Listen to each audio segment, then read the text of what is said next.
Dalam perjalanan hidup, setiap orang pasti pernah menghadapi kritik.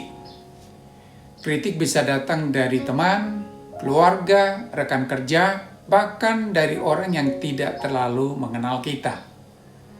Kadang kritik terasa menyakitkan, menyinggung perasaan, atau membuat kita merasa gagal. Tidak sedikit orang yang akhirnya menyerah, berhenti mencoba, atau kehilangan semangat hanya karena kritik yang mereka terima.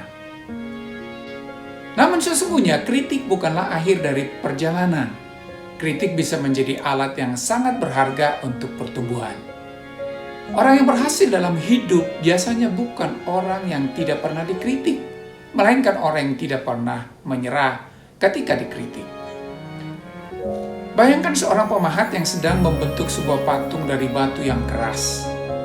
Untuk menghasilkan bentuk yang indah, ia harus memukul dan memahat batu itu berkali-kali. Jika batu itu bisa berbicara, mungkin ia akan mengeluh karena setiap pukulan terasa menyakitkan. Tetapi justru melalui proses itulah batu yang kasar berubah menjadi karya seni yang bernilai. Demikian juga dengan kehidupan kita. Kritik seringkali menjadi pahat yang membentuk karakter, memperbaiki kesalahan, dan menuntun kita menjadi pribadi yang lebih baik. Tentu tidak semua kritik disampaikan dengan cara yang baik. Ada kritik yang membangun, tetapi ada juga kritik yang hanya berupa ejekan atau penilaian yang tidak adil. Disinilah kebijaksanaan dibutuhkan. Kita perlu belajar menyaring kritik, menerima yang benar untuk memperbaiki diri, dan melepaskan yang tidak berguna tanpa membiarkannya melukai hati kita. Orang yang menyerah pada kritik biasanya berhenti berkembang. Sebaliknya, orang yang belajar dari kritik akan terus bertumbuh. Banyak tokoh besar dalam sejarah pernah menghadapi kritik keras. Namun mereka tidak berhenti. Mereka menjadikan kritik sebagai bahan refleksi dan motivasi untuk melangkah lebih jauh. Kritik juga melatih kerendahan hati. Ketika seseorang mampu menerima masukan dari orang lain, ia menunjukkan bahwa ia memiliki hati yang terbuka untuk belajar. Sikap seperti ini membuat seseorang semakin matang secara emosional dan bijaksana dalam mengambil keputusan. Selain itu, kritik dapat memperkuat ketahanan mental.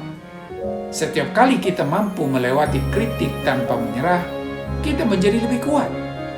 Kita belajar bahwa nilai diri kita tidak ditentukan oleh pendapat orang lain, tetapi oleh integritas dan usaha yang kita lakukan. Karena itu, jangan menyerah pada kritik. Dengarkan, renungkan, ambil yang bermanfaat, lalu teruslah melangkah. Setiap kritik yang dihadapi dengan sikap yang benar dapat menjadi batu loncatan menuju pertumbuhan dan keberhasilan. Pada akhirnya, kritik bukanlah musuh, melainkan salah satu alat yang dapat membentuk kehidupan kita. Jika kita tidak menyerah pada kritik, kita justru sedang membuka jalan menuju kedewasaan, keberhasilan, dan kehidupan yang lebih bermakna.